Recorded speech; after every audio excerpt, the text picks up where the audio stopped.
여러분, 어둠이 깊을수록 별은 더욱 빛납니다. 2020년 우리에게는 어두운 한 해였습니다. 지금도 코로나 재확산으로 인해서 예배당의 문이 닫히고 성도들이 마음대로 모여서 예배할 수도 없고 만날 수도 없고 그리고 활동할 수도 없는 그러한 어두운 상황이 계속해서 지속되고 있습니다.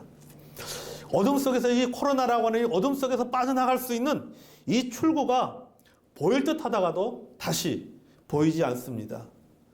그러게 저는 2020년 성탄은 우리에게 특별한 메시지가 있는 성탄이라고 그렇게 저는 생각하고 믿습니다. 어두운 이 땅에 우리에게 생명의 빛이 되시고 소망의 빛이 되시고 평강의 빛으로 오신 예수님을 다시 한번 생각하면서 찬양을 하게 됩니다. 그나마 그래도 그 어두운 세상에서도 우리가 소망을 잃지 않고 살 수 있는 것은 바로 생명의 빛 대신 예수님이 내 안에 계시고 그 예수님이 우리와 함께 하시기 때문입니다. 아멘. 그분께서 이 어두운 물리치시고 우리에게 밝은 날을 줄 것이라는 믿음과 소망이 있기 때문에 이 사망의 그늘 갖고 이 어두운 코로나라고 하는 이 시대를 우리가 이기고 견디게 나가야 될 줄로 믿습니다. 아멘. 자, 오늘 본문에 기록된 이사야서는 어둠의 시간을 보내고 있는 이스라엘 백성들에게 장차 오실 예수 그리스도의 탄생을 예언한 책입니다. 여러분, 이스라엘 민족은요, 어느 민족보다도 전쟁을 많이 겪었습니다. 여러 민족들로부터 약탈과 침공을 당했습니다. 그래서 그들은 늘 평화를 갈망했습니다. 우리가 언제쯤 이방 나라로부터 주변의 민족들로부터 우리가 고통당하지 않고 약탈당하지 않고 침공당하지 않고 언제쯤 우리가 평화롭게 살아갈 수 있을까? 그런 평화에 대한 갈망이 있었습니다. 그 갈망을 담고 그들은 만날 때마다 서로 인사하기를 샬롬이라고 인사해요. 샬롬이라고 하는 인사 속에서는 그들의 마음이 들어있는 것입니다.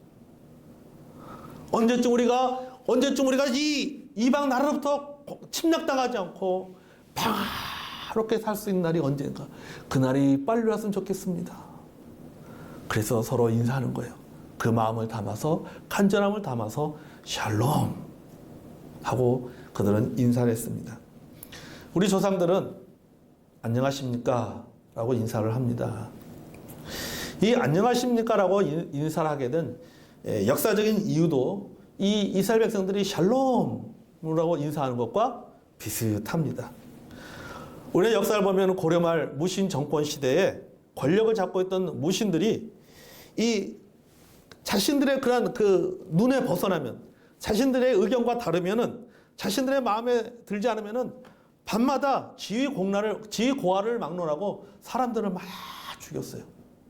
그래서 그 당시는 아침에 일어나면 하는 인사가 뭐냐면 밤새 안녕하셨습니까? 라고 하는 거죠. 그러니까 이 말은 뭡니까? 밤새 아무 위협을 당하지 않았습니다. 그런 의미인 것이죠. 그러니까 이와 비슷한 의미인 것입니다. 그들이 얼마나 두렵고 얼마나 그 힘든 시간들을 보냈으면은 이스라엘 백성들이 서로 인사하기를 샬롬이라고 인사했겠습니까? 오늘 본문에 보면은 그들의 어려운 상황과 감정들이 그대로 표현된 단어들이 여러 등장하고 있습니다. 오늘 본문 1절에 보면은 고통이라는 단어가 나오고 흑암도 나오고 멸시라는 단어도 나옵니다. 2절에는 흑암, 사망, 그늘진 땅이 나옵니다. 4절에는 무겁게 맨 멍에 어깨의 채찍, 그 압제자의 막대기가 나옵니다. 5절에는 어지러이 싸우는 군인의 갑옷, 피 묻은 겉옷이라는 단어가 나옵니다. 자, 이러한 단어들을 볼 때 한마디로 이스라엘 백성들의 삶은 전쟁과 압제, 고통과 절망으로 얼룩진 삶이었다라고 하는 것을 알 수가 있어요. 아수르에 의해서 나라가 멸망하기 직전이었습니다. 어디에서도 희망이 보이지 않았습니다. 그들이 서로 만나서 인사할 때는 샬롬이라고 인사하지만은 그들이 원하는 샬롬은 전혀 찾아볼 수 없는 절박한 상황의 연속이었던 것을 우리는 이 반복된 여러 단어들을 통해서 우리는 알 수가 있습니다. 말 그대로 그들의 삶은 흑암과 사망의 그늘진 땅에서 살아가고 있는 상황입니다. 지금 우리가 살아가는 이 코로나 시대에도 이와 비슷합니다. 여러분 매일 아침마다 전해지는 뉴스의 단어들을 한번 보십시오. 어떤 단어들이 자주 반복해서 많이 등장하고 있습니까? 코로나 재확산, 경기 침체, 코로나 우울증, 격리, 집합금지, 확진자, 재난문자, 2차 감염, 역학조사, 3차 대유행, 또 실업, 폐업, 이런 어두운 단어들, 우울한 단어들로 넘쳐나는 거예요. 마치 이사야서 9장 1절에 딱 그 본문에 수많은 부정적인 단어들이 나왔듯이 오늘 우리가 살아가고 있는 이 시대에도 계속해서 나오는 키워드의 단어들이 뭐냐면은 바로 이런 부정적인 단어들이 계속해서 반복해서 뉴스를 통해서 나오는 것을 보게 됩니다. 그 말은 무엇입니까? 그만큼 지금 우리가 살아가고 있는 시대가 힘든 시대다, 어두운 시대다라고 하는 것을 보여주고 있는 것입니다. 서울대학교 김난도 교수는 코로나 시대를 변동성, 불확실성, 복잡성, 모호성이라는 단어로 표현했습니다. 여기 보면은 변동성, 불확실성, 복잡성, 모호성, 이 모든 단어들이 한마디로 뭡니까? 앞이 안 보인다는 거죠. 예측을 할 수가 없다는 겁니다. 뭐 하나 뚜렷하게 보이는 것이 없습니다. 우리가 전문가들의 진단을 들으면은 우리는 불안합니다. 다들 좋은 얘기를 하는 것이 아니라 다들 어떤 부정적인 얘기를 많이 합니다. 어둡게 이야기합니다. 그래서 그런 전문가들의 이야기를 들으면 우리는 불안하고 걱정이 됩니다. 두려움이 생깁니다. 야, 앞으로 어떻게 살아갈 것인가? 마치 어둠의 한가운데 서 있는 것처럼 앞이 보이지 않습니다. 시편 23편의 말씀처럼 사망의 음침한 골짜기를 지나는 것과 같은 그런 마음을 우리는 느끼고 있습니다. 사랑하는 성도 여러분, 이런 어두운 상황에서 또 우울한 감정에서 이 두려움에서 상황을 반전시키고 사망의 그늘진 땅에서 벗어나 이 빛이 비치는 밝은 땅으로 옮겨주시는 분이 있습니다. 그분이 바로 누구십니까? 오늘 본문에 나오는 평강의 왕 예수 그리스도입니다. 아멘. 그래서 특별히 2020년 코로나의 성탄은 우리에게 특별한 의미가 있는 것입니다. 다른 어느 때보다도 우리에게는 평강의 왕이 필요합니다. 평강하신 예수 그리스도의 그러한 생명의 빛이 다른 어느 때보다도 필요한 것이 바로 코로나 시대의 성탄이라고 믿습니다. 여러분, 성탄은 예수님께서 이 일을 하기 위해서 오신 날입니다. 코로나 성탄은 평강의 왕이신 예수님께서 우리와 함께 하시고 평강을 주신다라고 하는 이 사실을 우리가 다시 한번 기억하고 회복하는 날입니다. 아멘. 누가복음 2장 14절 말씀 함께 읽어보겠을까요? 누가복음 2장 14절 읽어보겠습니다. 시작. 지극히 높은 곳에서는 하나님께 영광이요 땅에서는 하나님의 기뻐하신 사람들 중에 평화로다 하니라. 아멘. 여러분이 누가복음 2장 14절의 말씀처럼 이 코로나의 성탄을 맞는 우리에게 하나님의 평강이 넘치기를 축복합니다. 아멘. 샬롬의 빛, 평강의 왕이신 예수님께서 코로나 성탄을 맞는 우리에게 주시는 메시지를 우리가 오늘 예배와 25일 성탄 예배에 함께 나누도록 하겠습니다.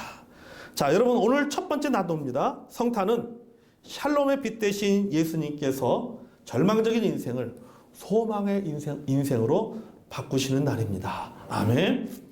그럼 여러분, 성탄은 뭡니까? 절망적인 인생을 소망의 인생으로 바꾸는 그날이 바로 성탄절이에요. 우리가 사망의 그늘진 땅에 살고 있는 우리들을 참으로 그 생명의 빛이 내려지는, 샬롬의 빛이 내려지는 밝은 곳으로 바로 옮겨지는 날이 무슨 날이에요? 그날이 바로 성탄절입니다. 아멘. 자, 오늘 본문 1절 2절 같이 한번 읽어보겠습니다. 자, 시작.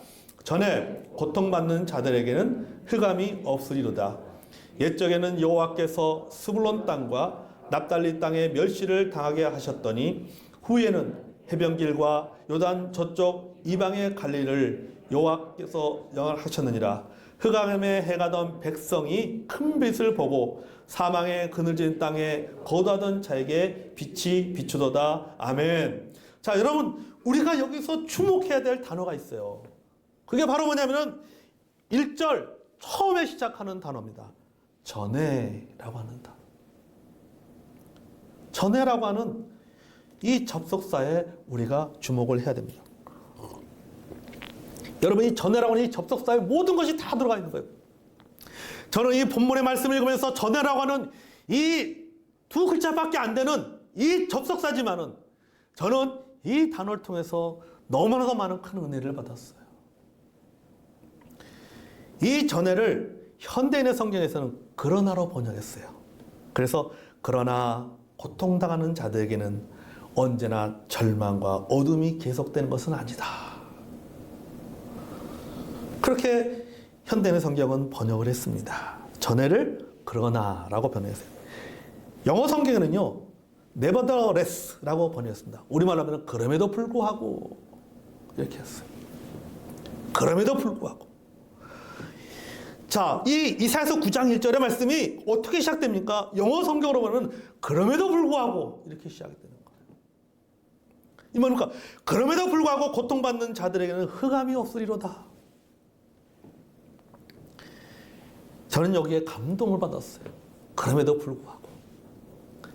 여러분, 그럼에도 불구하고라는 이 단어는 반대의 상황을 강조하고 있는 단어죠. 전혀 다른 반응을, 당연히 이 상황에서는 이런 반응을 보여야 되는데, 당연히 이 상황에서는 이렇게 해야 되는데, 완전히 다른, 완전히 반전을 나타내는, 완전히 반전된 반응을 보이는 그런 의미가 들어있는 단어가 바로 그럼에도 불구하고라고 하는 단어입니다. 여러분, 우리 하나님의 역사의 특징은 뭔지 아십니까? 바로 이 영어 성경의 말씀처럼 nevertheless, 그럼에도 불구하고. 이 하나님의 역사의 특징이 바로 그럼에도 불구하고예요. 늘 하나님의 역사에는 무엇이 있습니까? 반전이 있습니다. 늘 하나님의 역사에는 무엇이 있습니까? 역전이 있습니다. 뒤집어지는 역사가 있다라고 하는 사실입니다. 여러분, 성탄도 그럼에도 불구하고입니다. 2000년 전 예수님의 탄생을 방해하는 세력들이 있었습니다. 예수님이 탄생하지 못하도록 방해하는 그런 수많은 세력들이 있었지만은 그럼에도 불구하고 샬롬의 빛 대신 예수님은 탄생하셨습니다. 하나님의 영적인 DNA를 물려받은 우리의 믿음도 어떤 믿음이에요? 그럼에도 불구하고의 믿음이에요. 아멘. 여러분, 우리의 믿음의 특징은요, 그럼에도 불구하고 아닙니다. 내가 고난당하고 있음에도 불구하고 감사하는 것입니다. 내가 염려가 걱정할 것이 있음에도 불구하고 하나님 앞에 다 맡기고 하나님 주시는 평강의 은혜를 누리며 살아가는 겁니다. 그래서 여러분, 우리의 신앙은, 우리의 믿음은 무엇입니까? 바로 그럼에도 불구하고인 것입니다. 어려운 상황이 어려움에도 불구하고, 고난에도 불구하고, 코로나로 인해서 많은 사람들이 불안해하고 공포감을 느끼고 두려움에 떨고 있음에도 불구하고 우리는 하나님 주시는 샬롬을 누립니다. 아멘. 절망적인 상황에서도 우리는 그럼에도 불구하고 소망을 갖습니다. 샬롬의 빛 대신 예수님께서 우리를 이렇게 변화시켰어요. 그래서 여러분, 성경에 보면 많은 믿음의 사람들, 또 우리 앞에 신앙생활했던 많은 믿음의 사람들도 보십시오. 그들이 신앙생활에서 체험한 것이 무엇입니까? 그들은 바로 그럼에도 불구하고를 체험하며 살았어요.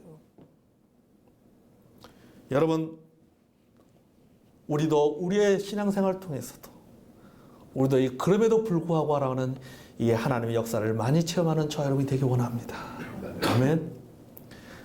자, 여러분, 그러면 이 그럼에도 불구하고가 구체적으로 어떻게 나타나고 있습니까? 본문 1절 중반절을 보겠습니다. 옛적에, 자, 같이 볼까? 시작. 옛적에는 여호와께서 스불론 땅과 납달리 땅이 멸시를 당하게 하셨더니. 여러분, 이곳은요, 어두운 곳입니다. 칙칙한 곳입니다. 절망만 있는 곳입니다. 소망이 보이지 않는 곳입니다. 이사야 선지자는 이곳을 뭐라고 표현합니까? 사망의 그늘진 땅이다 라고 표현하고 있어요. 여러분, 사망의 그늘진 땅, 그게 실감이 안 가시죠? 성지순례를 가시면요, 이스라엘 지형을 보십시오. 이스라엘의 지형을 보면요, 이 골짜기가 끊임없이 내려갑니다. 위에서 보면요, 위에서 이렇게 보면요, 딱 밑에요, 안 보여. 그리고 뭐냐면은 이 그늘이 져가지고요. 그늘이 져가지고. 그러니까 이스라엘의 골짜기라는 것은 우리가 생각하는 산의 골짜기가 아니라 평야가 있고 쑥 땅이 들어가 있어요. 밑으로. 골짜기 밑으로 들어가 있는 거예요. 그러니까 이 평야에서 이렇게 보면 탁 골짜기. 근데 여러분 골짜기 뭡니까? 햇빛이 잘 들지 않잖아요. 그러니까 그늘이 져 있는 거예요. 바로 이곳이 바로 어떤가요? 이 그늘이 진 곳이. 사망의 그늘 진 곳. 그것이 어디입니까? 오늘 본문에 보니까는 스불론 땅과 납달리 땅이라고 얘기합니다. 이 스불론과 납달리 땅은 신약에서 어떤 땅을 말합니까? 갈릴리 지방을 말합니다. 그곳은 이스라엘의 변두리입니다. 늘 외국인의 침략을 먼저 받는 분쟁 지역이었습니다. 전쟁과 약탈이 끊이지 않는 곳이었습니다. 소망이 버려진 땅과 같은 곳입니다. 오직하면 나다 나 이런 뭐라고 말합니까? 갈릴리 나사렛에서 무슨 선한 것이 나겠느냐 라고 그렇게 말할 정도로 사람들에게서 외면된 땅, 버려진 땅, 소외된 땅 바로 그 땅이 스불론과 납달리 땅입니다. 오늘날로 말하면 갈릴리 땅이죠. 이사야 선지자는 그곳에 사는 사람들을 어떻게 표현하고 있습니까? 흑암에 행하던 백성이라고 표현. 사망의 그늘진 땅에 거주하는 자들이다 이렇게 표현을 하고 있습니다. 이들은 고통 속에서 살고 있었습니다. 소외된 유대인, 피가 섞인 혼연인들, 또 이방인들, 무식하고 가난하고 미래가 보이지 않고 신세 타령하면서 늘 패배주의로 살아가는 사람들.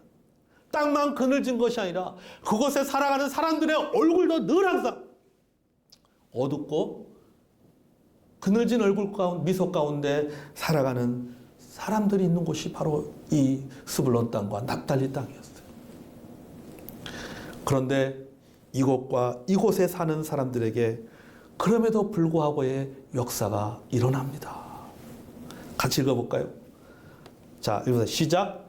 후에는 해변길과 요단 저쪽의 이방의 갈릴리를 영화롭게 하셨느니라.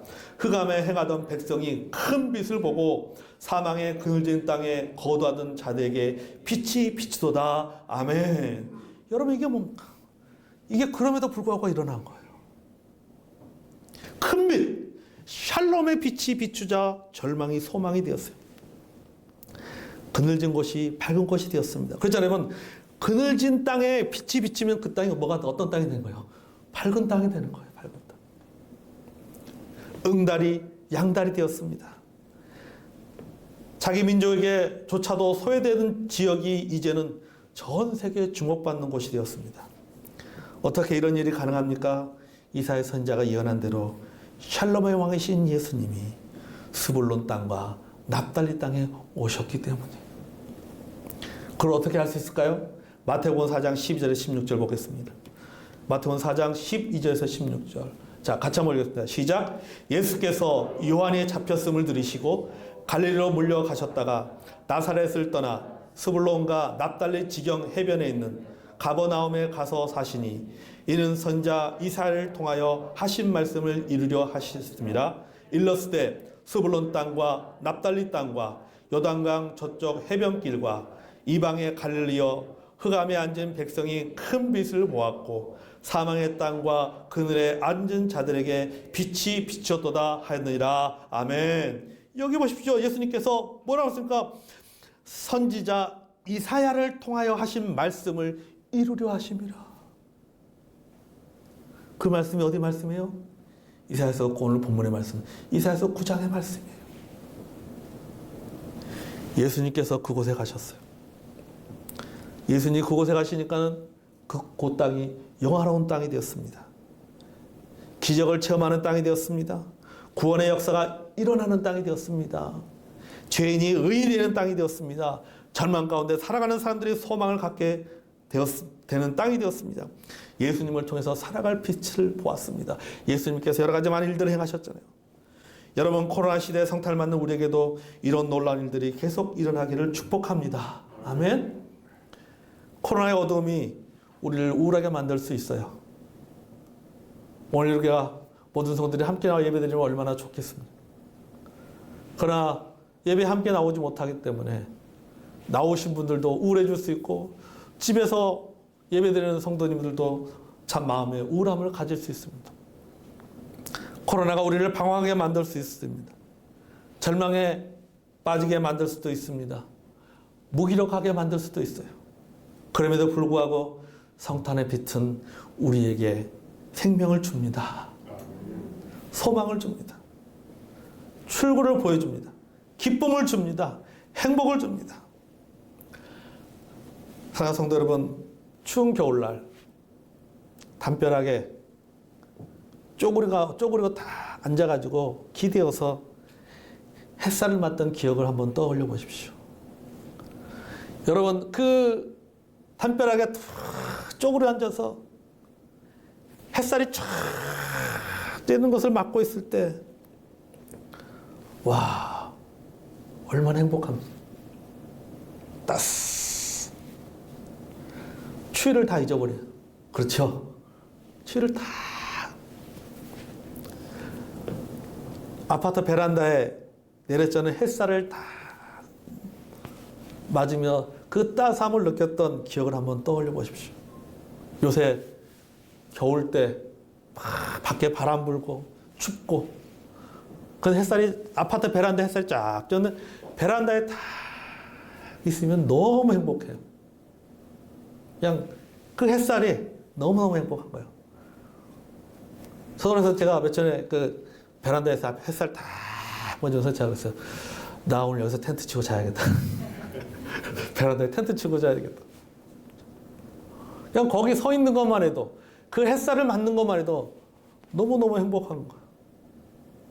아유, 그냥 하나님 감사합니다. 하나님 감사합니다. 여러분, 그 햇살을 찌는 동안에 모든 근심 걱정이 다 사라지는 기분이 들었습니다.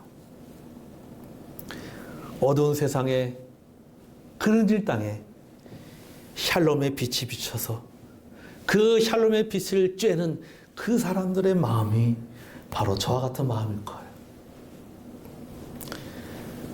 샬롬의 빛으로 오신 예수님의 성탄이 우리에게 이러한 소망을 줍니다. 아멘. 그러므로 사랑하는 성도 여러분, 우리가 이 사망의 그늘진 땅과 같은 이러한 코로나 시대를 보내면서 우리 성도 모든 우리 성도님들에게 이 샬롬의 빛, 예수님의 그 성탄의 빛이 쫙 비쳐서 그 빛을 쬐면서 잠시나마 다시 한번 우리가 소망을 얻고 힘을 얻고 하나님 주시는 평강을 경험하는 저와 여러분이 되기를 원합니다. 아멘. 설교 앞부분에 읽어드렸던 시 중에 이런 내용이 있었죠. 어둠이 깊을수록 별은 밝게 빛난다. 그렇지 않습니까, 여러분? 우리는 고난을 당할수록 힘들수록 여러분 예수님의 빛은 더 밝게 빛난, 우리 안에 있는 별도 그렇다. 별을 아름답게 볼 수 있으려면 다른 불은 꺼야 한다. 가까이 있다고 더 밝은 것도 아니다. 저는 그 다음 구절이 너무 마음에 들었어요. 간절함이 깊을수록 밝게 빛난다. 가까이 있다고 그 빛이 밝은 것이 아니라 결국 뭡니까? 내가 가지고 있는 그 간절함의 그 빛의 밝기를 보여주는 거예요. 코로나 시대, 이 코로나 성탄을 맞으면서 우리 마음속에 여러분 예수님에 대한 간절함이 더할수록 예수님께서 비추시는 그 샬롬의 빛, 생명의 빛, 소망의 빛은 우리 안에 더 크게, 더 깊게, 더 강렬하게 그 빛이 비추게 될 줄로 믿습니다. 아멘. 여러분, 코로나에서 우리가 함께할 수 있는 성탄이지만 그럴수록 여러분 샬롬의 빛 대신 예수님을 더 간절히 사모하는 저와 여러분이 되기 원합니다. 간절할수록 샬롬의 빛은 더 강하게, 더 넓게 비춥니다.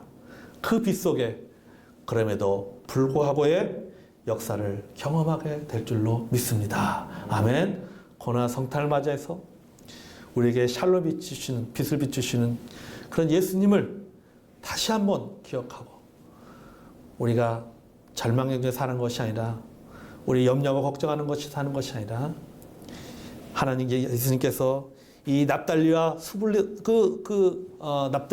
땅을 영화롭게 하신 것처럼 하나님께서 우리를 다시 영화롭게 하시고 다시 밝게 하실 그날을 소망하면서 성탄을 맞는 저와 여러분이 되기를 주의 이름으로 축복합니다.